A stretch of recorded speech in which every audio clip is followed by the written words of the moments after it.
waxaa saacado ka hor la soo saaray natiijada ardayda shahaadiga ah ee dhammaan dugsiyada sare ee maamul goboleedyada iyo gobolka Banaadir waxaana mar qura baraha ay bulshada ku kala warqaaday social media ka dhacay dhulgariir ku aadan natiijada ka soo baxday imtixaanka iyo in ardayda dhacday ay yihiin kuwa miisaan culus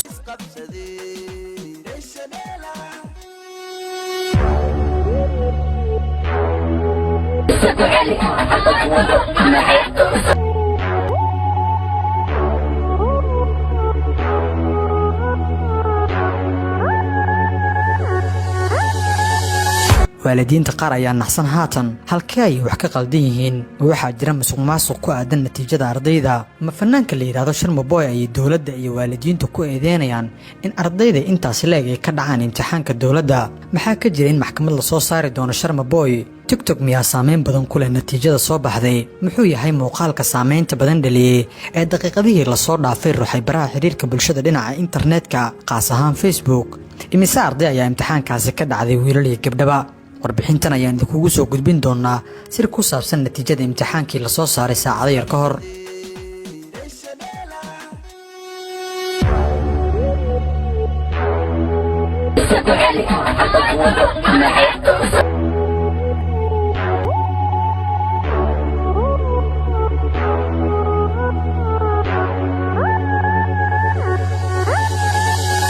haddaad xiiseynaysiin inaad wax badan ka ogaato imtixaanka iyo sheekada maada leh ee baraha Facebook dhex socota waxaan kaa codsanaynaa inaad muuqaalkan like saarto si muuqaalka uu saaxiibo badan u gaaro taasina dhiirigelin ayay noo tahay hana hilmaamin inaad muuqaalka u sheergeliso asxaabtaada si aan u guulaysano oo aan u helno saaxiibo adigoo kale wanaagsan waad ku mahadsan tahay la jaanqaadkaaga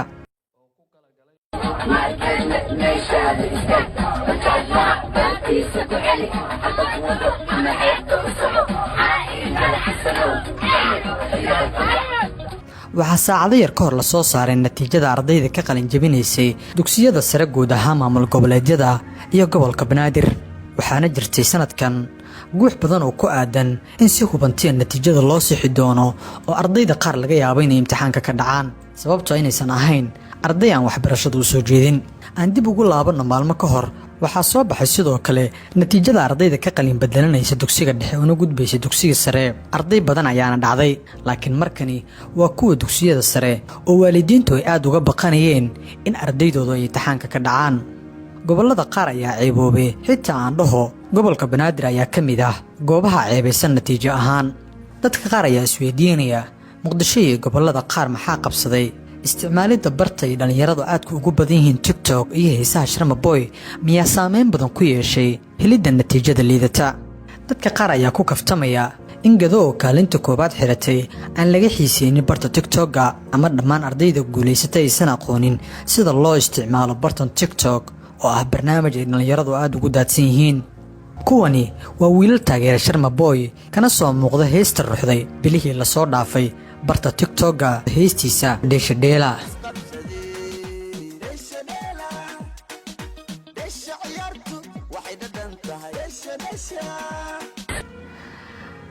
karago laba saar markani waa gabdho iyaguna gaarigooda ku dalxiisaya oo markooda ku tuurtay heesta Sharma Boy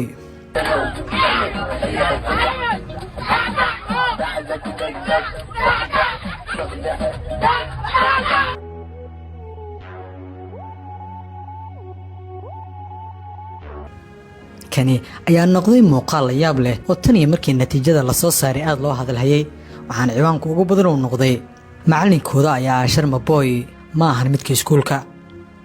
maxaa iska galay sheegidda magaca Sharma Boy iyo ardayda ka dhacday imtixaanka tani waxay u muuqataa mid kaftan ah iyo saameynta uu dhalinyarada ku leeyahay Sharma Boy oo badi dadku ay aad u garanayaan sababtoo ah waa fanaan ay dhalinyaradu jeceshahay soona saaray waqtiyadii la soo dhaafay heesa dhalinyarada aad uga gadmay وحريرة كما دحيو ardayda Sharma Boy iyo waliba natiijada liidata balse fanaan kan ayaa mid ay aad u xiiseeyaan dhalinyarada waxaana dadka qaar ay ku cabirayaan in heestii uu soo saaray ka hor maalmihii imtixaanka ee Desha Dela taasoo dhulgariir ka sameysay barta TikTok ay saameyn ku yeelatay in ardayda imtixaanka diyaarsadaan taasina waa wax kaftana mana jiraan wax maxkamada oo lala tagi karo Sharma Boy iyo xitaa qalad uu ku leeyahay in dhalinyaradu ay aad u jeclaadaan heesihiisa inta badan ay ku mashquulaan dhageysiga heesihiisa muhiimadda aynu Sharmaboy u soo qaadano waa jaceylka ay badi u qabaan dhalinyarada iyo xitaa aandhaha ardayda iskuulada dhigata iyo si la mid ah la jaanqaadida madadaalada barta Facebook oo aad loogu hadalhayo in macallimiinta iskuulada aysan ardayda u ahayn macallimiin ee Sharmaboy uu yahay macallinkooda taasina ay ka dhigan tahay in casharadiisa ay ka baxaan halka imtixaankan ay natiijo liita keenaan marka loo eego shaxda kala sarreynta maamul goboleedyada iyo gobolka Banaadir dhanka imtixaanka dugsiyada sare waxa kaalinta koowaad ku jira Jubbaland Galmudug ayaa labaad ku jirta Koonfur Galbeed ayaa saddexaad ah Hirshabeelle ayaa afraad ku jirta Banaadirna kaalinta shanaad ay markaasi soo galeen sidoo kale tobanka dugsi ugu heerka sareeyana waxa afarta ugu horeysay yihiin kuwa ku yaala Gedo halka Jubbada Hoose Baay iyo Galguduud ay yihiin kuwa soo xirtay boosaska kale ardayda gobolka Banaadir layaa ma ahan in ka badan 5,000 oo arday imtixaanka ka dhacdo halka 17,000 ay gudubtay dadka qaar ayaan u arkin inay taasi guul tahay wiilasha dhaca ayaa ka badan gabdhaha taasina waa wax iska caadi ah sabab la xiriirta farqiga u dhaxeeya wiilasha iyo gabdhaha iskuulada dhigta haddaba haddii aad muuqaalkan daawatay maxaad u malaynaysaa hoos u dhac waxbarasho ee gobolka Banaadir iyo qaar ka mid ah gobolada dalka haddii aan si xaqiiqo iyo madadaalaba ah kula wadaagay